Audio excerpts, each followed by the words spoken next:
ക്രിസ്തുവേശുവിന്റെ നാമത്തില് kingdom and glory മിനിസ്ട്രീസിന്റെ 49ാമത്തെ 49th സൂം ക്ലാസ്സിലേക്ക് ഏവർക്ക് സ്വാഗതം. തേജസ്സിന്റെ മേൽ തേജസ് പ്രാപിച്ച് ക്രിസ്തുവിന്റെ അതേ സ്വരൂപമായി തീരുക, ഇതാണ് നമ്മൾ കണ്ടുകൊണ്ടിരിക്കുന്ന വിഷയം.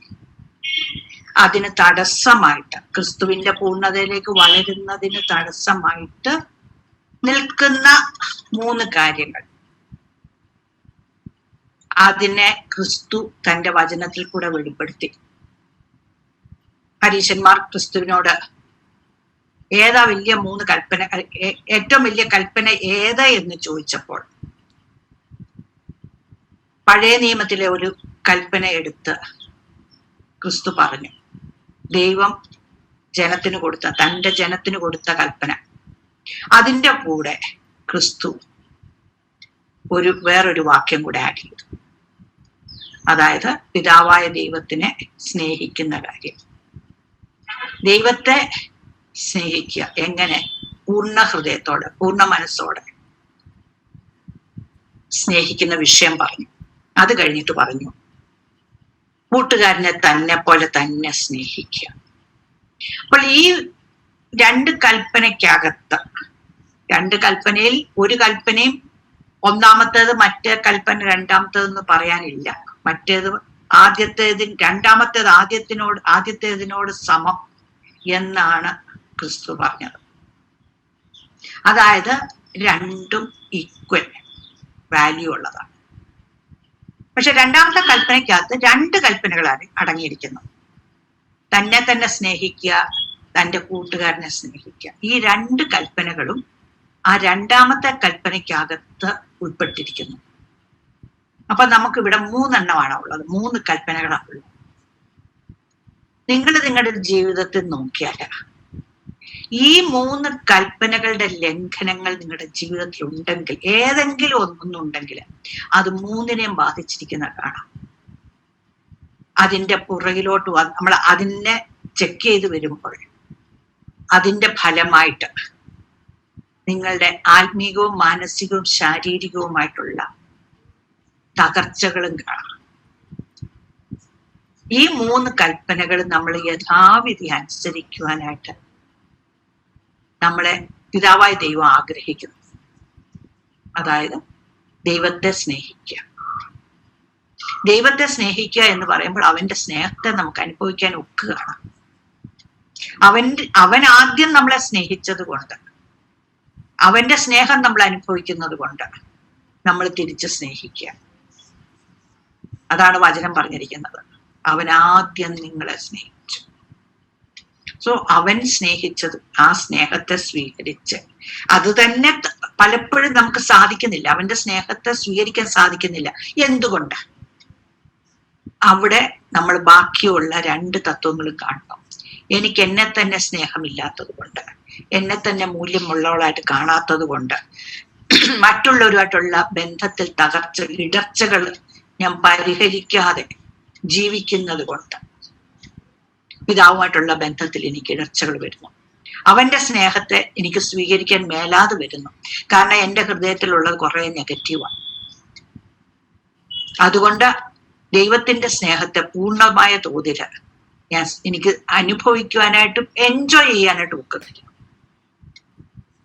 അപ്പം നമ്മൾ അതിൽ കൂടെ ഉണ്ടാകുന്ന തകർച്ചകളെ കണ്ടു. ഏതെല്ലാം വിധത്തിൽ തകർച്ചകൾ ഉണ്ടാകാം, ഏതെല്ലാം നെഗറ്റീവ് ഇമോഷൻസ് എങ്ങനെയൊക്കെ നമ്മളെ ബാധിക്കാം, അതിനെങ്ങനെയൊക്കെ പരിഹാരം ഉണ്ടാക്കാം, ഇതെല്ലാം നമ്മൾ കണ്ടു. നമ്മൾ ഇന്നലെ കണ്ടുകൊണ്ടിരുന്നത് നമ്മളില് രോഗങ്ങൾ ഉണ്ടാകാനുള്ള കാരണങ്ങളാണ്. അതില് ഓട്ടോ ഇമ്മ്യൂൺ ഡിസീസ് എന്ന ഡിസീസിനെ കണ്ടു. എന്തുകൊണ്ടാണ് നമുക്ക് രോഗങ്ങൾ ഉണ്ടാകുന്നത്? നമ്മളില് നെഗറ്റീവ് ഇമോഷൻസ് തന്നെ തുടരുമ്പോൾ. നെഗറ്റീവ് ഇമോഷൻസ് ഉണ്ടാകാൻ പാടില്ല എന്ന് വചനം ഒരിക്കലും പറഞ്ഞിട്ടില്ല.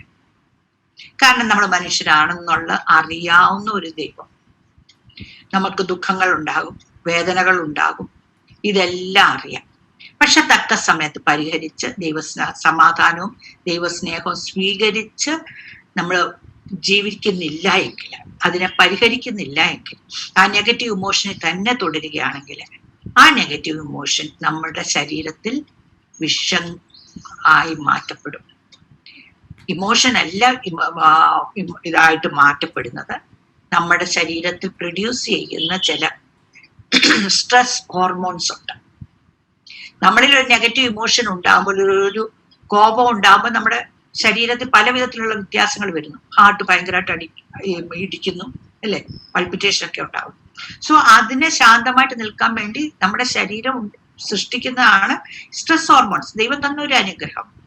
പക്ഷെ ഒരു സമയം കഴിയുമ്പോൾ നമ്മൾ ദൈവസമാധാനം സ്വീകരിക്കുന്നില്ല എങ്കിൽ അത് വിഷമായി മാറ്റപ്പെടും.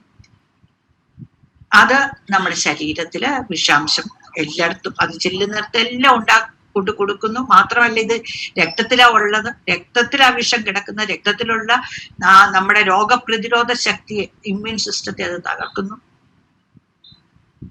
അതുകൊണ്ട് തന്നെ നമ്മൾക്ക് പല വിധത്തിലുള്ള രോഗങ്ങളും ഉണ്ടാകും. ഇനി ഓട്ടോ ഇമ്മ്യൂൺ ഡിസീസ് എന്ന് പറയുമ്പോൾ, നമ്മൾ ഇതിൽ തന്നെ നെഗറ്റീവ് ഇമോഷനിൽ തന്നെ തുടരുമ്പോൾ, നാളുകൾ തുടരുമ്പോൾ, നമ്മുടെ ശരീരത്തിന് ഭ്രാന്ത് പിടിച്ച പോലെ ആയിപ്പോകും, പിടിച്ച് ഒരു പേപ്പട്ടിയെ പോലെ ആയിപ്പോകും. അതിന് ശരി എന്ത് തെറ്റെന്ത്, അതിന്റെ ജോലി എന്ത് എന്നുള്ളത് അറിയാൻ മേലാതെ വന്നിട്ട് ഈ നമ്മൾക്കെതിരായിട്ട് വരുന്ന രോഗാണുക്കളെ ആക്രമിച്ച് കീഴടക്കി നമ്മളെ പൂർണ്ണ ആരോഗ്യത്തിൽ കാത്തു സൂക്ഷിക്കേണ്ട നമ്മുടെ ഇമ്മ്യൂൺ സിസ്റ്റം, രോഗപ്രതിരോധ ശക്തി, അത് നമ്മൾക്ക് എതിരായിട്ട് പ്രവർത്തിക്കുന്നു. നമ്മുടെ ശരീരത്തിൽ തന്നെ കയറി ആക്രമിക്കുന്നു. അങ്ങനെ നമ്മൾക്ക് പല രോഗങ്ങളും ഉണ്ടാകും. ധാരാളം ടൈപ്പ് ഓട്ടോ ഇമ്മ്യൂൺ ഡിസീസസ് ഉണ്ട്. അതിൽ ചിലതാണ് നമ്മൾ കണ്ടുകൊണ്ടിരിക്കുന്നത്. എല്ലാത്തിനും മൂല കാരണം സ്വയം തിരസ്കരണമാണ്, ഭയം. ഇതെല്ലാം അതിന്റെ കാരണമാണ്. നമ്മൾ ഇന്നലെ ചില വിഷയങ്ങൾ, ചില ഓട്ടോ ഇമ്മ്യൂൺ ഡിസീസസ് കണ്ടു. അതിന്റെ പ്രാക്ടിക്കലായിട്ട് ഞാൻ അനുഭവിച്ചിട്ടുള്ള, അല്ലെങ്കിൽ ഞാൻ കൗൺസിൽ ചെയ്തിട്ടുള്ള, അങ്ങനെ സക്സസ്ഫുൾ ആയിട്ടുള്ള 2-3 അനുഭവങ്ങൾ ഞാൻ പറഞ്ഞു. ഇനിയിപ്പോൾ നമ്മൾ അടുത്ത ഒരു വിഷയം കാണാൻ പോവുകയാണ്. അതിനു മുമ്പ് ഞാനൊന്ന് പറഞ്ഞോട്ടെ. ഞാൻ ഇന്ന് രാവിലെ ഞാൻ പറഞ്ഞ MS മൾട്ടിപ്പിൾ സ്ക്ലീറോസിസ് ഉള്ള, അല്ലെങ്കിൽ ഉണ്ടായിരുന്ന ഞങ്ങളുടെ ടീമിലുള്ള ആ പയ്യനോട്, ആ വ്യക്തിയോട്, ഇപ്പോൾ ഉഗാണ്ടയിൽ മിഷൻ വർക്കിൽ ഏർപ്പെട്ടിരിക്കുന്ന ആ വ്യക്തിയോട് സംസാരിച്ചു. ഞാൻ പറഞ്ഞു, മോനെ, നിന്നെ പറ്റി ഞാൻ ഇങ്ങനൊരു ഇത് പറഞ്ഞു, നിന്റെ അനുഭവമൊക്കെ ഞാൻ പറഞ്ഞു കഴിഞ്ഞു. അതെല്ലാം പറഞ്ഞു, അവൻ കേട്ടു. കുറച്ച് കഴിഞ്ഞ് ഞാൻ ഫോൺ നിർത്തി കഴിഞ്ഞപ്പോ അവൻ തിരിച്ചെന്നെ വിളിച്ചു പറഞ്ഞു, ആന്റി, എനിക്ക് വേണ്ടി ഒന്ന് പ്രാർത്ഥിക്കാനുണ്ട് കേട്ടോ. ആന്റിക്ക് എപ്പോഴാ സമയം? ഞാൻ ചോദിച്ചു, എന്താടാ മോനെ, MS വേണ്ടിയാണോ ചോദിച്ചു. MS ഞാനത് മറന്നു കിടക്കുന്ന വിഷയം. അവന്റെ റിയാക്ഷൻ അതായിരുന്നു. അവന് ഇന്നും പൂർണ്ണമായിട്ട് സൗഖ്യമായിട്ടുണ്ടോ എന്ന് എനിക്ക് സംശയമാണ്. എന്ന് വെച്ചാൽ അവൻ എൻ്റെ അടുക്ക പറഞ്ഞിട്ടുണ്ട്, മഴ സമയത്ത് അവന് നടക്കാൻ പ്രയാസം, അവിടെ ഭയങ്കരമായിട്ട് ചള്ളയുണ്ട്, ചുമന്ന മണ്ണുള്ള സ്ഥലമാണ്. നീ മഴയില്ലെങ്കിൽ പോലും നമ്മൾ അവിടെ പോയാൽ ഒരു ദിവസം കുളിച്ച് നമ്മൾ തോർത്തിയാൽ നമ്മുടെ വെള്ളത്തോർത്ത് ചുമന്നിരിക്കും. അതാണ് അവിടുത്തെ മണ്ണ്. അപ്പം ചള്ളയാ. അപ്പൊ അവൻ എന്നോട് പറഞ്ഞിട്ടുണ്ട്, ആ സമയത്ത് നടക്കാൻ പ്രയാസമാണ്, ആരെങ്കിലും കൂടെ വിളിച്ചാണ് അവന് ഹൗസ് വിസിറ്റിന് പോകുന്നത്. അവന്റെ തോളത്ത് പിടിച്ചോണ്ട അവൻ ഹൗസ് വിസിറ്റിന് പോകുന്നത് എന്ന് പറഞ്ഞിട്ടുണ്ട്. സോ ആ MS എന്ന് പറയുന്ന ആ രോഗം, പക്ഷെ അവൻ ഇന്നും മറന്നു. അവൻ ഉണ്ടെന്നുള്ള ബോധ്യം പോലും ഇല്ലായിരിക്കാം. ഞാനത് അവനോട് ചോദിക്കുന്നുമില്ല, അതിൽ നിന്ന് നീ പൂർണ്ണമായിട്ട് പുറത്തിറങ്ങിയില്ല. അവൻ വചനത്തിൽ വളർന്ന് അതിന് പുറത്തിറങ്ങിക്കൊണ്ടിരിക്കുന്നു. ഇപ്പൊ ഞാൻ അതിന്റെ അത് കയറി കൈയിടേണ്ട കാര്യം, അവനും ദൈവവുമായിട്ടുള്ള ബന്ധമാണ്. സോ അതാണ് MS. അതിന് പ്രതിവിധി ഉണ്ട് എന്നുള്ളത് ഞാൻ പലരെ ഇതുപോലെ MS പറ്റി സംസാരിച്ച് ഞാൻ കേട്ടിട്ടുണ്ട്. അതിന് പ്രതിവിധി ഇല്ലാത്ത, മരുന്നില്ലാത്ത, ശരിയാ മരുന്നില്ല, ഒരു രോഗമാണെന്ന് ഞാൻ പറഞ്ഞു കേട്ടിട്ടുണ്ട്. പക്ഷെ അവിടെ ഞാനത് അല്ല, അതിന് രോഗത്തിന് സൗഖ്യമുണ്ട്, വചനത്തിൽ കൂടെ സൗഖ്യമുണ്ട് എന്ന് പറയാൻ വേണ്ടിയാണ്. ഈ ലൂപ്പസ് ഇതിനെല്ലാം തന്നെ സൗഖ്യമുണ്ട്. ഇതൊന്നും മെഡിക്കൽ സയൻസ് ഇതില്ലായിരിക്കാം, പക്ഷെ മെഡിക്കൽ സയൻസിന് ലിമിറ്റേഷൻസ് ഉണ്ട്. വചനത്തിനോ പരിമിതികളില്ലാത്തതാണ് ദൈവത്തിന്റെ വചനം. ആ വചനത്താലാണ് നമ്മൾ സൗഖ്യത്തിലേക്ക് നടക്കുന്നത്. ഇനി അടുത്ത രോഗത്തെ നമുക്കൊന്ന് കാണാം.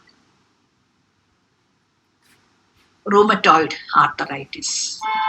അത് നമ്മുടെ ശരീരത്തിൽ ഇൻഫ്ലമേഷൻ വന്ന് ചില ഭാഗങ്ങളിൽ നമ്മുടെ ജോയിൻസിലൊക്കെ ഇൻഫ്ലമേഷൻ വന്ന് വലിയ ജോയിന്റ് സ്പേസ്, മസിൽ പെയിനും ജോയിന്റ് പെയിനും ഒക്കെ ആയിട്ട് വരുന്ന റൂമറ്റോയിഡ് ആർത്തറൈറ്റിസ്. എന്റെ ഓർമ്മയിൽ അതിന് സന്ധിവാതം ആണ് എന്നാണ് പറയുന്നത് എന്ന് എനിക്കൊരു വിചാരം. സന്ധിവാതം എന്ന് പറയുന്നത് അതിനുള്ള മൂല കാരണം അല്ലെങ്കിൽ സ്പിരിച്വൽ ആത്മീക കാരണം എന്ന് പറയുന്നത് സ്വയവെറുപ്പാണ്. സ്വയവെറുപ്പ്, കുറ്റബോധം, നമുക്ക് സ്വയമൂല്യം ഇല്ലായ്മ, ഇതൊക്കെയാണ് അതിന്റെ കാരണം. അപ്പം ഇത് ചിലപ്പോൾ നമ്മുടെ അകത്തുള്ള നമ്മുടെ അവയവങ്ങളെ പോലും ബാധിക്കും. ഇന്റേണൽ ഓർഗൻസിന്, ആന്തരിക അവയവങ്ങളെ വരെ ബാധിക്കാനായിട്ടുള്ള സാധ്യതകൾ വളരെ ചുരുക്കമായിട്ട് ഉള്ളെങ്കിൽ പോലും അങ്ങനെ ഉണ്ട്. അതിനെല്ലാം ബാധിച്ച് അതിനെല്ലാം തകർക്കാനായിട്ടുള്ള സാധ്യതകളുണ്ട്. സോ അതിന്റെ സ്വയം വെറുപ്പ് നോക്കിക്കേ, ഈ 3 വിധത്തിൽ അത് പോകുന്ന മുഴുവൻ ദൈവവുമായിട്ടുള്ള ബന്ധം, സ്വയത്തിലുള്ള ബന്ധം, തന്നെ തന്നെയുള്ള ബന്ധം, തന്നോട് തന്നെയുള്ള ബന്ധം, മറ്റുള്ളവരോട് ബന്ധം. ഈ 3 ബന്ധത്തിലായി വരുന്ന പ്രശ്നങ്ങളായി ഏത് രോഗത്തിനും ഉള്ളത്. കാരണം അവിടെ വചനം ലംഘിക്കാൻ കൂടാ. വചനം ലംഘിക്കുമ്പോൾ അവിടെ ഏത് വചന ലംഘനമാണേലും ആ വചന ലംഘനത്തിന്റെ അകത്ത് പിശാചിന്റെ അവകാശമാണ്. പിശാചിന് പിന്നെ ഈസി എൻട്രിയാണ്. അവൻ കയറി അത് കളിക്കും. അവന്റെ സൗകര്യം പോലെ അവൻ കളിക്കും. അവന്റെ കൂടെ അവനൊരു കുറെ എണ്ണത്തിനെ കൂടെ കൊണ്ടുവരികയും കൂടെ ചെയ്യും. അവിടെ വചനം ലംഘിക്കാതെ പിശാചിന് ദൈവസന്നിധിയിൽ ചെന്ന് നമ്മെ പറ്റി പറയാൻ ഇടമില്ലാത്തതും നാം നമ്മെ തന്നെ സൂക്ഷിക്കുക.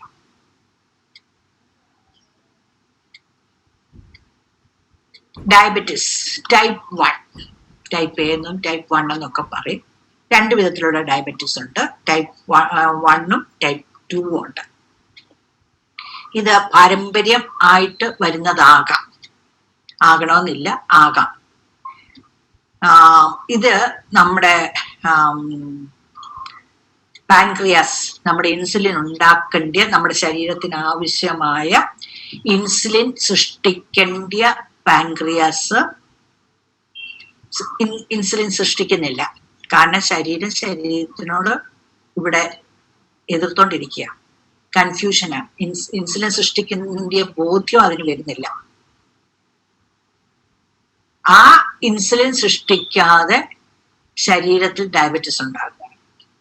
അതിന്റെ കാരണം എക്സ്ട്രീം റിജക്ഷനാണ്. ഭയങ്കരമായിട്ടുണ്ടായ തോതിലുള്ള തിരസ്കരണം,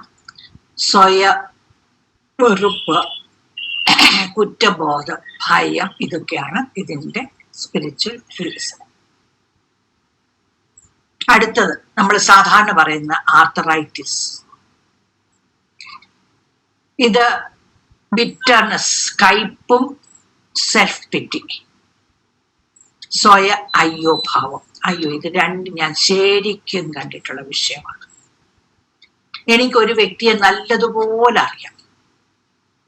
എൻ്റെ ജീവിതത്തിൽ ഞാൻ പരിചയപ്പെട്ടിട്ടുള്ള ഒരു സ്ത്രീയാണ്. അവര് പല വിധത്തിലുള്ള സഹായം എല്ലാവർക്കും, നാട്ടുകാർക്കും വീട്ടുകാർക്കും എല്ലാം ചെയ്യും. ഏത് ആ ദേശത്ത്, ഞങ്ങളുടെ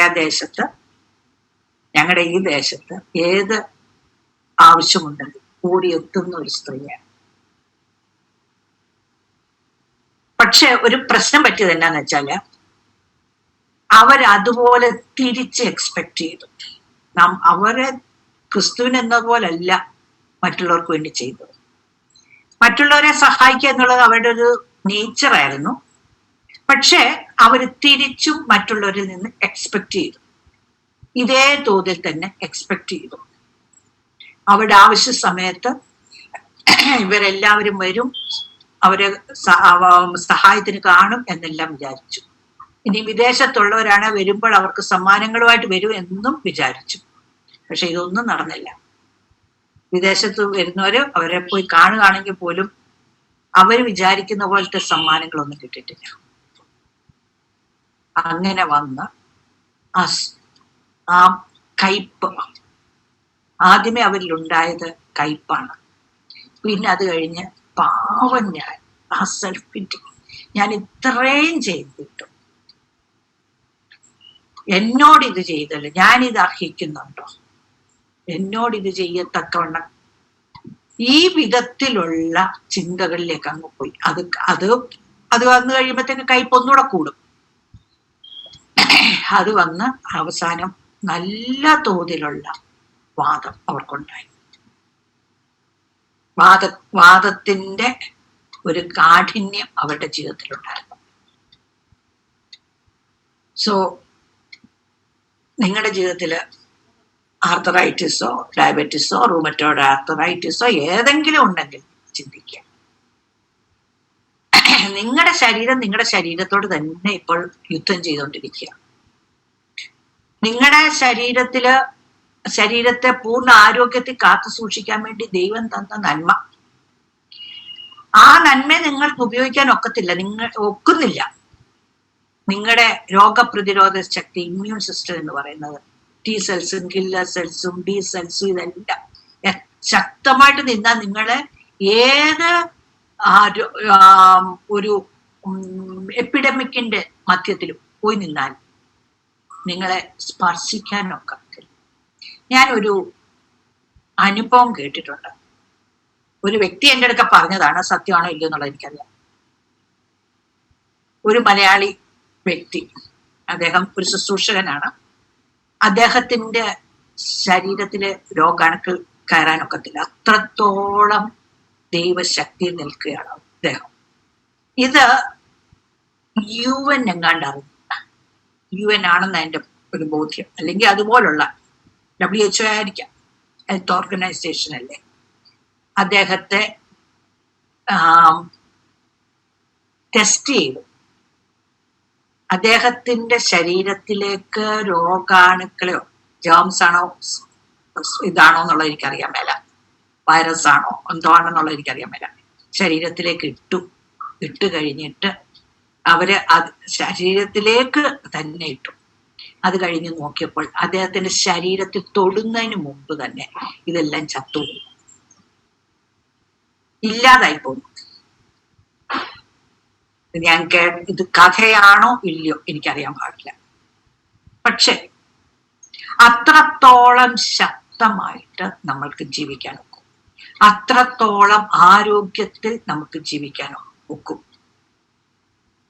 ഒരു രോഗം പോലും നമ്മളെ സ്പർശിക്കാതെ, ഒരു രോഗാണുവിന് പോലും നമ്മിൽ പ്രവേശനമില്ലാതെ വണ്ണം ശക്തരായിട്ട് നമുക്ക് ജീവിക്കാനായിട്ട് ഒക്കും.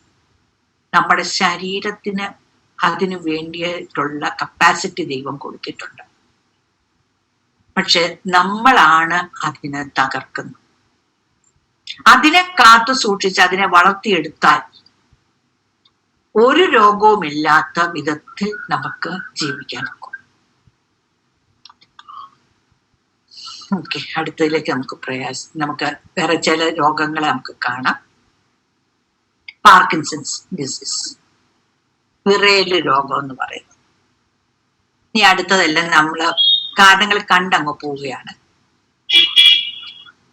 റിജക്ഷൻ, തിരസ്കരണം, മറ്റുള്ളവരാൽ ഉപേക്ഷിക്കപ്പെടുക, നമ്മുടെ പ്രത്യാശയില്ലാതുള്ള ആയിപ്പോവുക, നമ്മുടെ കഴിഞ്ഞ കാലം ഒരു തകർച്ചയാണെങ്കിൽ അതിൻ്റെ ഹൃദയ തകർച്ചയിൽ കൂടെ പോവുക. ഇതെല്ലാമാണ് പാർക്കിൻസൺസ് ഡിസീസിന്റെ സ്പിരിച്വൽ ആത്മീയ കാരണം. ഇനിയുള്ളത് അൽഷൈമേഴ്സ് ഡിസീസ്, മറവി രോഗം. ഇത് സ്വയ ഹേറ്റ്രഡ്, സെൽഫ് ഹേറ്റ്രഡ്, സ്വയ വെറുപ്പ്, കുറ്റബോധം.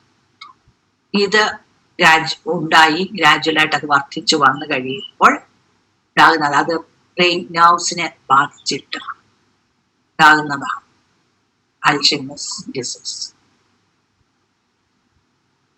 കൊളസ്ട്രോള്, നമ്മുടെ രക്തത്തിലുള്ള കൊളസ്ട്രോള്, അത് നിങ്ങൾക്ക് ശരിക്കും അറിയാമായിരിക്കണം.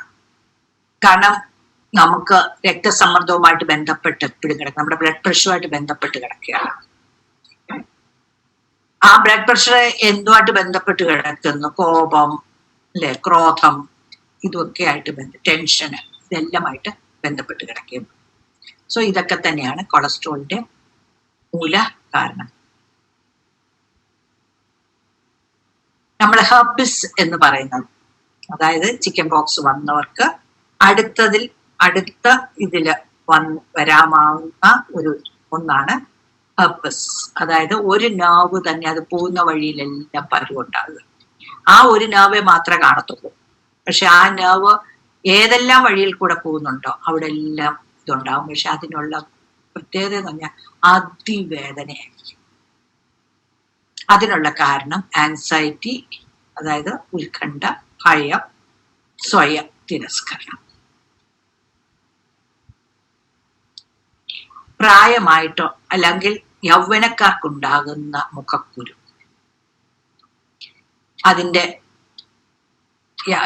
അതിനുള്ള കാരണം ആൻസൈറ്റി, ഉത്കണ്ഠ, ഭയം.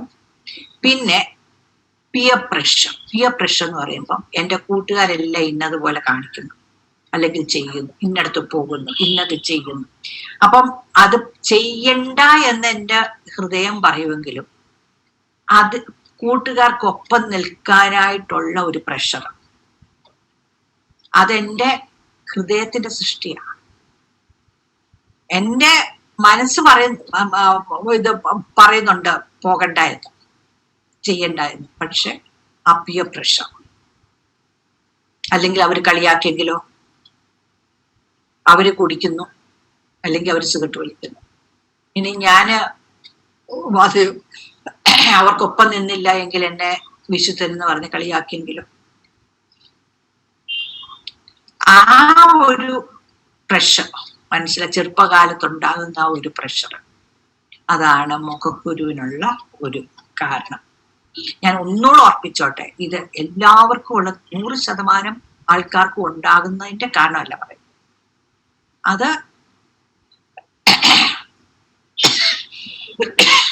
ഒരു നല്ല ശതമാനം, ഒരു 80 തൊട്ട് 90% വരെ ഉള്ള വ്യക്തികൾക്ക് ഉണ്ടാകാൻ സാധ്യതയുള്ള ആണ് രോഗങ്ങളുടെ പുറകിലുള്ള റീസണാണ് ഇത്. 100% ഹെർപ്പിസും ഹെർപ്പിസ് രോഗികളുടെയും കാരണം ഇതാന്ന് ഞാൻ പറയുന്നില്ല. 80 തൊട്ട് 90% വരെ ഉള്ള രോഗികളുടെ ഹെർപ്പിസിന്റെ പുറകിലുള്ള കാരണം ഇതാണ്. അവിടെ മെഡിക്കൽ റീസൺസ് കാണും, പക്ഷെ ആത്മീക കാരണങ്ങൾ ഇതാണ്. സാധാരണയുള്ള മുഖക്കുരു, പ്രായമായാലും എല്ലാം ഉണ്ടാകുന്ന മുഖം. മനുഷ്യഭയം, പിന്നെ തിരസ്കരിക്കപ്പെടുവോ എന്നുള്ള ഭയം. ഇത് രണ്ടുമാണ് സാധാരണ മുഖക്കുരുവിന്റെ പുറകിലത്തെ കാരണം. സോറിയാസിസ് എന്ന് പറഞ്ഞാൽ ശരീരത്തില് ചൊറി പോലെ ശരീരത്തിൽ എവിടെയും ഉണ്ടാകാം. ഇത് ഞാൻ ഒരു വ്യക്തിയിൽ കണ്ടിട്ടുണ്ട്. ഒരു വ്യക്തിയിലെ ഞാനിത് ശരിക്കും കണ്ടിട്ടുള്ളൂ. മറ്റതെല്ലാം സൗഖ്യമായ പുറകെ ഉള്ള കണ്ടിട്ടുണ്ട്. ഞങ്ങളുടെ അടുക്കൽ ഞങ്ങളെ സിലിഗുരി സ്കൂളില് ഒരിക്കലും ഒരു പാസ്റ്റർ വന്നു. പാസ്റ്റർ എന്ന് പറയാനൊക്കത്തില്ല, അദ്ദേഹം ഹാൻഡ്ലൂം ഗവൺമെന്റിന്റെ ഹാൻഡ്ലൂം ആൻഡ് ഇൻഡസ്ട്രിയുടെ അതുകൊണ്ട് വലിയൊരു ഓഫീസറാണ്. വെങ്കട്ടരാമൻ അങ്ങനെയാണെന്ന് ഓർക്കുന്നു അദ്ദേഹത്തിന്റെ പേര്. 2012 ഞാൻ അവിടെ ആയിരിക്കുമ്പോൾ, സിലിഗുരിയിലായിരിക്കുമ്പോൾ അദ്ദേഹം അവിടെ വന്ന് അദ്ദേഹം സാക്ഷ്യം പറഞ്ഞതാണ്. അദ്ദേഹത്തിന്റെ ദേഹം മുഴുവൻ സോറിയാസിസ് ഉണ്ടായിരുന്നു. ഭയങ്കരമായ തോതിലുള്ള സോറിയാസിസ് വന്നിട്ട് ജോയിന്റ്സ് ഒക്കെ അങ്ങക്ക് കാലനക്കാൻ മേല, കൈയും കാലും എല്ലാം ജോയിന്റ്സ് തൊട്ട് സക്കലെടുത്ത് സോറിയാസിസ് ഉണ്ട്. നടക്കാൻ മേല, ഇരിക്കാൻ മേല, അങ്ങനെ. പിന്നെ അത് കഴിഞ്ഞ് ചെതുമ്പല് പോലെ ശരീരത്തിൽ ദിവസം ഒരു 4 ബക്കറ്റ് നിറച്ച് വാരിയെടുക്കുമായിരുന്നു എന്നാ പറയുന്നത്, ചെതുമ്പലുകൾ. അങ്ങനെ അളിഞ്ഞ് നാറി ജീവിച്ച ഒരു സമയമുണ്ട്. വർഷങ്ങൾ അങ്ങനെ കഴിഞ്ഞു. പക്ഷെ അവിടുന്ന് ദൈവം അദ്ദേഹത്തിന്റെ കുറവുകളെ കാണിച്ചു കൊടുത്ത് സൗഖ്യം കൊണ്ടുവന്ന്. അങ്ങനെ ഭയങ്കരം പണത്തിന് സൗകര്യത്തിൽ ജീവിച്ചിരുന്നാണ്, വലിയ ധനവാനായിരുന്നു. പക്ഷെ അവിടുന്ന് മുഴുവൻ തകർന്ന് അവസാനം എൻ്റെ ഓർമ്മയില് അദ്ദേഹത്തിന്റെ ഡ്രൈവറുടെയോ അതോ വീട്ടിലെ ജോലിക്കാരൻ്റെയോ വീട്ടിൽ പോയി 6 മാസം ജീവിക്കേണ്ടി വന്നു. അതുപോലെ മുഴുവൻ കടമായി, വീട് മുഴുവൻ പോയി, സൗകര്യങ്ങളെല്ലാം പോയി, ജോലി പോയി. അങ്ങനെ തകർന്ന് അവസാനം ഡ്രൈവറാണോ വീട്ടിലെ ജോലിക്കാരൻ, കുക്കാണോ എന്ന് ഞാൻ ഓർക്കുന്നില്ല, അദ്ദേഹത്തിന്റെ ആ ചെറിയ വീട്ടിൽ കൊണ്ടുവന്ന് ഇങ്ങനെ 6 മാസം എന്നുവെച്ചാൽ വഴിയിലായിരുന്നു. അവിടുന്ന് ഇവര് കണ്ടുപിടിച്ചോണ്ട് പോയി, അങ്ങനെങ്ങാണ്ടൊക്കെ ആയിരുന്നു. അതുപോലെ തകർന്ന് തരിപ്പണമായി കഴിഞ്ഞപ്പോ മനസ്സങ്ങ് ഇടിഞ്ഞു. സ്വയം കുറ്റാരോപണങ്ങളായി, സ്വയം വെറുപ്പായി. അവിടെ നിന്ന് ഇവിടെ പറയുന്ന വേറൊരു കാര്യമുണ്ട്, കോൺഫ്ലിക്ട് വിത്ത് ഐഡന്റിറ്റി. തന്റെ ഐഡന്റിറ്റിയെ പറ്റി, വ്യക്തിത്വത്തെ പറ്റിയുള്ളൊരു ബോധമില്ലായ്മ വരിക, സ്വയം മൂല്യമില്ലായ്മ വരിക. ഇതെല്ലാം അനുഭവിച്ചു കഴിഞ്ഞ് അതെല്ലാം ദൈവം വെളിപ്പെടുത്തി കൊടുത്ത് അവിടെ എല്ലാം ഇരുന്ന് സൗഖ്യത്തിലോട്ട് ദൈവ സൗഖ്യം സ്വീകരിച്ചു. ആ ഏരിയകളിലെല്ലാം വചനം അനുസരിച്ച് പ്രാർത്ഥിച്ച് സൗഖ്യത്തിലേക്ക് വന്നു. ഇത് മുഴുവൻ മാറി, അദ്ദേഹം മാറി. പക്ഷെ അവിടെ വന്നിച്ച് തിരിച്ചു പോകുമ്പോൾ അങ്ങയുടെ കറയോട്ട് കയറിയപ്പോ അങ്ങയുടെ കൈയുടെ മുട്ടിന്റെ അവിടെ ആയിട്ട് ഒരു ചുമന്ന നിറങ്ങിട്ട്. ഞാൻ എന്തായാലും അങ്ങേരോട് ചോദിച്ചു, ഇതെന്താണെന്ന് ചോദിച്ചു. അങ്ങനെ പറഞ്ഞു, ഇപ്പൊ എവിടെയോ എന്റെ മനസ്സിൽ ഒരു സ്വയം പൊങ്ങി നിൽപ്പുണ്ട്. അങ്ങനെ വരുമ്പോൾ ദൈവം എനിക്ക് കാണിച്ചു തരും, ഒരിടത്ത് ഇത് പൊങ്ങി വരും, അപ്പോഴേ ഞാൻ കറക്റ്റ് ചെയ്യും. അപ്പൊ ഇത് ഇങ്ങനെ വന്നു, അപ്പൊ എൻ്റെ ഉള്ളില് ഒരു സ്വയം വന്നിട്ടുണ്ട്, അതാണ് അതിന്റെ അർത്ഥം എന്ന് പറഞ്ഞു. അങ്ങനെ ഒരു വ്യക്തിയെ ഞാൻ കണ്ടിട്ടുണ്ട്. പിന്നെ വേറൊരു പയ്യനെ ഞാൻ കണ്ടു. അന്ന് ഞങ്ങളുടെ പാസ്റ്ററിന്റെ ക്ലാസ് നടക്കുന്നിടത്തേക്ക് ഞാൻ ആ പയ്യനുമായിട്ട് പോയി. സാർ അങ്ങനെ അവന്റെ കൂടെ കുറെ സമയം ഇരുന്നു, അവനെ പറഞ്ഞു മനസ്സിലാക്കി. അവന്റെ ബലഹീനതകൾ എന്തൊക്കെയാണെന്നുള്ളത് സാർ കാണിച്ചു കൊടുത്തു. അവൻ അവിടെ പരിഹരിച്ചു. അത് കഴിഞ്ഞിട്ട് സന്ധ്യ ആയപ്പോൾ ആരാധനയായിരുന്നു. ആ വർഷിപ്പിന്റെ സമയത്ത് അവൻ കൈപൊക്കി എന്ന് ആരാധിച്ചു. അത് ഞങ്ങൾ നോക്കിക്കൊണ്ടിരിക്കുന്ന സമയത്ത് തന്നെ ആ കയ്യലുണ്ടായിരുന്ന ആ സോറിയാസിസ് കാലിലും കയ്യിലും എല്ലാം ഉണ്ടായിരുന്നു. അങ്ങ് കരിഞ്ഞ് കരിഞ്ഞ് കരിഞ്ഞ് അത് ഇല്ലാതായി. ആരാധന കഴിഞ്ഞപ്പോഴത്തേക്ക് പരിപൂർണമായിട്ട് ആ പാട് പോലും കാണാനില്ലാത്തതുപോലെ അങ്ങ് മാറിപ്പോയി. സോറിയാസിസ് അത് സ്വയകുറ്റം, വെറുപ്പ്, തന്റെ വ്യക്തിത്വത്തെ പറ്റിയുള്ള ബോധമില്ലായ്മ, താൻ ആരെന്നുള്ള ബോധ്യമില്ലായ്മ, പിന്നെ സ്വയ മൂല്യമില്ലായ്മ. ഇതൊക്കെയാണ് അതിന്റെ കാരണം. ഇനിയും സ്ത്രീകൾക്കുണ്ടാകുന്ന ചില രോഗങ്ങളാണ് ഒവേറിയൻ സിസ്റ്റർ, ബ്രസ്റ്റ് സിസ്റ്റർ. പിന്നുള്ളതൊന്ന് ഈ യൂട്രസിന്റെ പുറത്തുണ്ടാകുന്ന ഈ ടിഷ്യൂസ്, പുറത്തെ ടിഷ്യൂസ് വളരുക,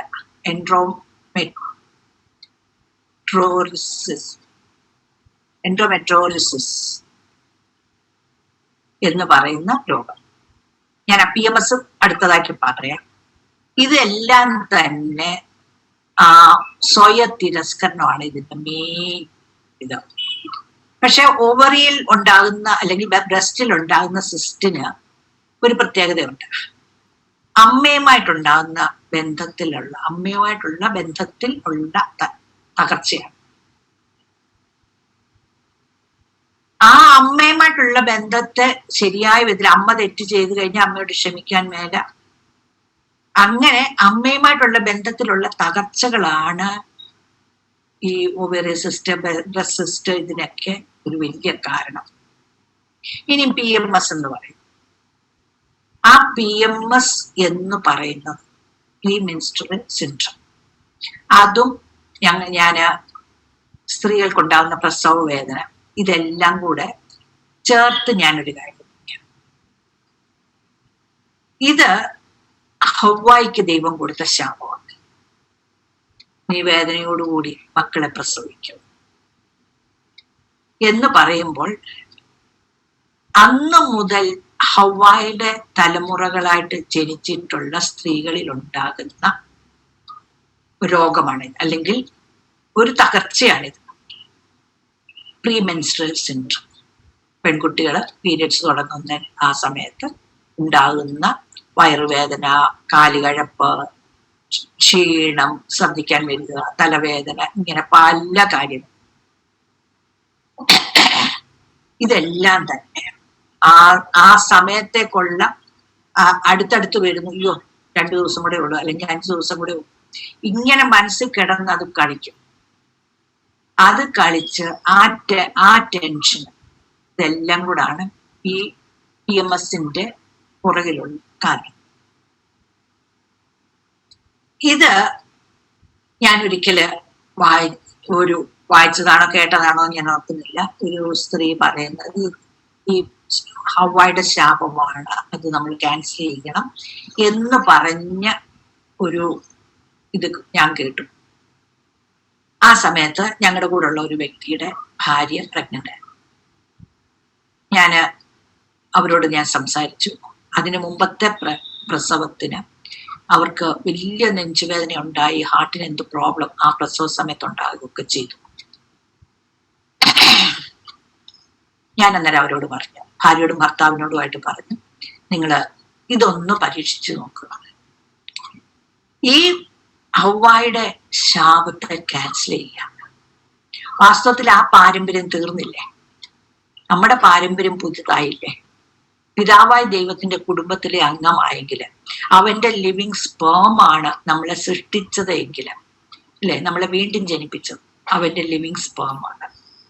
ജീവനുള്ള ബീജത്താൽ നമ്മൾ വീണ്ടും ജനിച്ചുവെങ്കിൽ ഇതൊന്നും നമ്മളെ ബാധിക്കാൻ പാടില്ല. കാരണം നമ്മൾ പുതു സൃഷ്ടിയാണ്. അപ്പം നമ്മുടെ ശരീരം നമ്മുടെതല്ല. ഇതെല്ലാം വചനം, ഇതെല്ലാം ഞാൻ പറഞ്ഞിട്ട് കാണിച്ചു കൊടുത്തിട്ട് ഞാൻ പറഞ്ഞു, നിങ്ങളൊന്ന് ഇതനുസരിച്ച് ഈ പഴയ അപ്പനും അമ്മയുമായിട്ടുള്ള പാരമ്പര്യത്തെ ഒന്ന് ക്യാൻസൽ ചെയ്തിട്ട് നിങ്ങൾ ഒന്ന് അങ്ങനെ ആ പ്രാർത്ഥിച്ച് അനുഗ്രഹിച്ച് ദിവസവും ഭർത്താവ് അനുഗ്രഹിച്ച് ഒന്ന് നോക്കാവോ ചോദിച്ചു. അങ്ങനെ അവർ ചെയ്തു കഴിഞ്ഞ എന്നെ വിളിച്ചു പറഞ്ഞു, സിസ്റ്റർ ഗ്ലൗസ് ഇടുന്നതിന് മുമ്പ് കൊച്ചിങ് കിട്ടും. അത്ര ഈസി ആയിട്ട് ഒരു നല്ല ശതമാനം സ്ത്രീകൾക്കും ഈ പ്രസവ വേദന നല്ല പ്രസവ വേദനയായിരിക്കും, നല്ല വേദനയായിരിക്കും. ചിലർക്ക് അത് സഹിക്കാൻ മേലാത്ത വിധത്തിൽ വരും. അങ്ങനെ ഉള്ളിടത്ത് നമ്മൾ സ്ത്രീകൾക്ക് അവരെ അനുഗ്രഹിച്ചു പ്രാർത്ഥിക്കുകയും അവരോടുകൂടി ഇരുന്ന് അവരെ കാര്യം പറഞ്ഞ് മനസ്സിലാക്കുകയും ചെയ്യേണ്ട ആവശ്യമുണ്ട്. കാരണം അവരൊരു പുതു സൃഷ്ടിയാണ്. പുതു സൃഷ്ടിക്ക് പുതിയ സൃഷ്ടി, ആ പുതു സൃഷ്ടി എവിടെ നിന്ന് സൃഷ്ടിക്കപ്പെട്ടു? ആ പിതാവിന്റെ പാരമ്പര്യമാകാവുള്ളൂ. സോ ഇത് എൻ്റെ ജീവിതത്തിൽ ഞാൻ പലർക്കും പറഞ്ഞു കൊടുത്തിട്ടുണ്ട്, പലർക്കിത് അനുഭവമായി തീരുകയും ചെയ്തിട്ടുണ്ട്. നല്ല റിസൾട്ട് കണ്ടിട്ടുണ്ട്, പ്രയാസമില്ലാതെ ഈസി ഡെലിവറി ആയിട്ട് കണ്ടിട്ടുണ്ട്. ഓസ്റ്റിയോപൊറോസിസ്, ഞാനിത് പല പ്രാവശ്യം ഇതിനു മുമ്പ് സംസാരിച്ചിട്ടുള്ളതാണ്. മെയിനായിട്ട് സ്ത്രീകളുടെ എല്ലാം ദ്രവിച്ചു പോവുക. പ്രായമായ മെനപ്പോസായ പീരിയഡ്സ് നിന്നുപോയ സ്ത്രീകളുടെ എല്ല് ദ്രവിക്കുക. അത് കഴിയുമ്പോൾ അവർ അങ്ങനെ എല്ല് ദ്രവിച്ച് കഴിയുമ്പോഴാണ് അവർക്ക് കാൽഷ്യം എടുക്കാൻ മേലാതെ വരിക. അവർക്ക് പീരിയഡ്സ് നിന്ന് പോകുന്നതിൻ്റെ കൂടെ ഉണ്ടാകാവുന്ന ഒരു സംഗതിയാണ് കാൽഷ്യം അബ്സോർപ്ഷൻ കുറയും. ആ കാൽഷ്യം ഇല്ലാതെ അവർക്ക് എല്ലിന് ബലം ഉണ്ടാകത്തില്ല. സോ അതുകൊണ്ടാണ് പലപ്പോഴും സ്ത്രീകൾക്ക് കാൽഷ്യം ഗുളിക തന്നെ കഴിക്കേണ്ടി വരുന്നത്. അപ്പം അങ്ങനെ വരുമ്പോൾ ഈ കാൽഷ്യം കുറഞ്ഞു കഴിയുമ്പോൾ അവരൊന്ന് വീണാൽ, ഒന്ന് കട്ടിലേൽ ഇരിക്കുന്നത് ഒന്ന് തെറ്റിപ്പോയി, ഒന്ന് താഴോട്ട് ഒന്ന് ഇരുന്നു പോയെങ്കിൽ ചിലപ്പോൾ ഒടിഞ്ഞു, കാലൊടിഞ്ഞു. അപ്പം അങ്ങനെ വരുന്ന അതിനാണ് നമ്മൾ എല്ല് ദ്രവിക്കുക എന്ന് പറയുന്ന രോഗം, ഓസ്റ്റിയോപൊറോസിസ്. അതിന്റെ ഞാൻ മെഡിക്കൽ റീസൺ പറഞ്ഞു, ഇനിയും അതിന്റെ സ്പിരിച്വൽ റീസൺ envy, അസൂയം ആൻഡ് പിന്നെ ക്ഷമിക്കാൻ മേലാത്ത അവസ്ഥ. ഈ ഇങ്ങനെ തന്നെയുള്ള ഒരു ക്ലിനിക്ക് അമേരിക്കയിൽ എവിടെയോ ഉണ്ട്, ഓസ്റ്റിയോപൊറോസിസിന് മാത്രം ചികിത്സിക്കുന്നത്. ഇതൊക്കെ പണ്ട് ഞാൻ കേട്ടിട്ടുള്ളതാണ്. അന്ന് ഇതിനൊന്നും ആവശ്യം വരുമെന്നുള്ളത് ഞാൻ ഓർത്തില്ല, പഠിപ്പിക്കേണ്ട ആവശ്യം വരുമെന്നുള്ളത് ഓർത്തില്ല. അതുകൊണ്ട് തന്നെ എഴുതിയിട്ടില്ല ഇതൊക്കെ. പക്ഷെ മനസ്സിലെവിടേക്കോ തട്ടിക്കിടന്നു.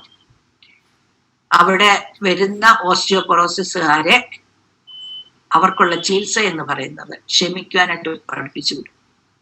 ക്ഷമിക്കുവാനായിട്ട് ഉള്ള അതിൻ്റെ വചനം പറഞ്ഞ് പഠിപ്പിച്ചിട്ട് അവരെ ക്ഷമയിലേക്ക് കൊണ്ടുവന്ന് അവരെ കൊണ്ട് ക്ഷമിപ്പിച്ച് ഇത് കഴിയുമ്പോൾ ഓസ്റ്റിയോപൊറോസിസ് മാറിയിരിക്കും. സോ നമ്മൾ വചനം, ക്ഷമ, ഇതെല്ലാം നമ്മൾ ഈ 2-3 വിഷയത്തിലാണ് വരുന്നത്. ദൈവവുമായിട്ടുള്ള ബന്ധം, സ്വയം, മറ്റുള്ളവരുമായിട്ടുള്ള ബന്ധം. ഇവിടെയെല്ലാം നമ്മൾ അപൂർണമായിട്ട് ആ ബന്ധങ്ങളെ കാത്തു സൂക്ഷിക്കും. എനിക്ക് എന്നോട് തന്നെയുള്ള ബന്ധത്തെ കാത്തു സൂക്ഷിക്കണം, ഞാൻ മറ്റുള്ളവരുമായിട്ടുള്ള ബന്ധത്തെ കാത്തു സൂക്ഷിക്കണം. അങ്ങനെ ദൈവവുമായിട്ടുള്ള ബന്ധത്തിൽ ഏറ്റവും മനോഹരമായിട്ട് മുമ്പോട്ട് പോകും. ആദ്യത്തെ 2 ഇല്ലാത്തത് 3ാമത് ഉണ്ടാകത്തില്ല. ഞാൻ എന്നെ തന്നെ സ്നേഹിക്കാതെ എനിക്ക് മറ്റുള്ളവരെ സ്നേഹിക്കാൻ ഒക്കുകയില്ല. ഞാൻ എന്നെ എത്രത്തോളം ബഹുമാനിക്കുകയും എന്നെ എത്രത്തോളം സ്നേഹിക്കുകയും ചെയ്യുന്നു, അതേ അളവിൽ എനിക്ക് മറ്റുള്ളവരെ സ്നേഹിക്കാനും ബഹുമാനിക്കാനും ഒക്കത്തുള്ളൂ. ഞാൻ എന്നെ തന്നെ സ്നേഹിക്കുന്നില്ല, അല്ലെങ്കിൽ ഞാൻ മറ്റുള്ളവരെ സ്നേഹിക്കുന്നില്ല എങ്കിൽ ദൈവവുമായിട്ട് എനിക്ക് ഒരു ബന്ധം ഉണ്ടാകത്തില്ല. ഞാൻ മറ്റുള്ളവരെ വെറുക്കുകയും ചെയ്യുന്ന ഒരു വ്യക്തിയാണെങ്കിൽ എന്നിട്ട് ഞാൻ ദൈവത്തെ സ്നേഹിക്കുന്നു എന്ന് പറയുമ്പോൾ അതിന് യാതൊരു അർത്ഥവും ഇല്ല. കാരണം അങ്ങനെ ഒക്കത്തില്ല. ഞാൻ അങ്ങനെ പറഞ്ഞ് ദൈവവുമായിട്ട് ഒരുപാട് ബന്ധമുണ്ടെന്നും പറഞ്ഞുകൊണ്ട് നടന്നൊരു സ്ത്രീയാണ്. അപ്പോഴും എൻ്റെ മനസ്സ് മുഴുവൻ കയ്പും വിദ്വേഷമായിട്ട് നടന്നത്, ക്ഷമിക്കാൻ മേലാത്ത അവസ്ഥ കുന്നുകൂടി കിടന്ന ഒരു സ്ത്രീയാണ്. അന്ന് അനേകം രോഗങ്ങളുണ്ടായി, പ്രത്യേകിച്ച് ആസ്മ. പക്ഷെ അവിടെ നിന്നല്ല, ആസ്മ ഉണ്ടായിരുന്നു, ഷിയാറ്റിക് ഉണ്ടായിരുന്നു, നടുവേദന ഉണ്ടായിരുന്നു, എങ്ങനെ ഓർമ്മക്കുറവ്. ആ ഓർമ്മക്കുറവിനെ പറ്റിയൊക്കെ ഞാൻ ഇനിയും പഠിപ്പിക്കുന്നുണ്ട്. അതിൽ പഠിപ്പിക്കുമ്പോൾ ഞാൻ പറയുന്നുണ്ട്. ഇതെല്ലാമായിട്ട് ജീവിച്ച ഒരു വ്യക്തിയാണ്. പക്ഷെ അവിടെ എല്ലാം ഓരോ വശമായിട്ട് ഞാൻ ദൈവം എനിക്ക് കാണിച്ചത്. അനുസരണമില്ലായ്മ, ഭർത്താവിനെ ഭരിക്കുന്നു, ഇതെല്ലാം ഉണ്ടായിരുന്നു. അതെല്ലാം പരിഹരിച്ചു വന്നു. എൻ്റെ ശരീരത്തിൽ അത് എത്രത്തോളം സൗഖ്യം കൊണ്ടുവന്നു എനിക്കറിയാം. ഞാൻ എന്നെ തന്നെ നിങ്ങളുടെ മുമ്പിൽ ഒരു ഉദാഹരണമായിട്ട്, എന്നെ പണ്ട് കണ്ടിട്ടുള്ളവർക്കും പണ്ട് പരിചയപ്പെട്ടിട്ടുള്ളവർക്കും എന്നെ അറിയാം. അവരുടെ മുമ്പിൽ ഞാൻ ഒരു സാക്ഷ്യമാണ്. പലരും പറഞ്ഞു കേട്ടിട്ടുണ്ട് അനിത എത്രത്തോളം മാറിയിട്ടുണ്ട് എന്ന്. പണ്ടത്തെ അനിതയെ അല്ലല്ലോ എന്നും പറഞ്ഞു കേട്ടിട്ടുണ്ട്. സോ ഞാൻ അതിൻ്റെ എല്ലാം ഞാൻ ക്രെഡിറ്റ് എടുക്കുന്നില്ല. എന്നെ ഞെക്കിപ്പിഴിഞ്ഞ് അതുപോലത്തെ അനുഭവങ്ങളിൽ കൂടെ കൊണ്ടുവന്ന് എന്നെ ദൈവസന്നിധി മുട്ടുകുത്തിച്ച ദൈവത്തിന് ഞാൻ സകല മഹത്വം വേണം. സോ നമുക്കിന്ന് ഇന്നത്തെ ക്ലാസ് നിർത്താം. അടുത്തത് നമുക്ക് അടുത്ത ആഴ്ച കാണാം.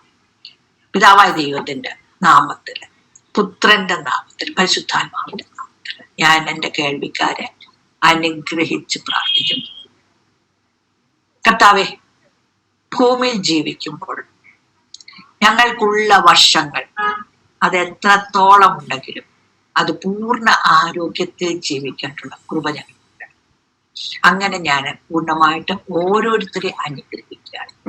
വചനം അനുസരിക്കുവാനായിട്ടും വചനം അനുസരിച്ച് പൂർണ്ണ ആരോഗ്യത്തിൽ ജീവിക്കുവാനായിട്ടും സാധിക്കട്ടെ. ഈ ഭൂമിയിൽ തന്നെ സ്വർഗം അനുഭവിക്കുന്നവരായി തീരട്ടെ കർത്താവേ. പൂർണ്ണമായിട്ട് അനുഗ്രഹിച്ച് പ്രാർത്ഥിക്കുന്നു ക്രിസ്തു യേശുവിന്റെ നാമത്തിൽ തന്നെ. ആമേൻ. ആമേൻ.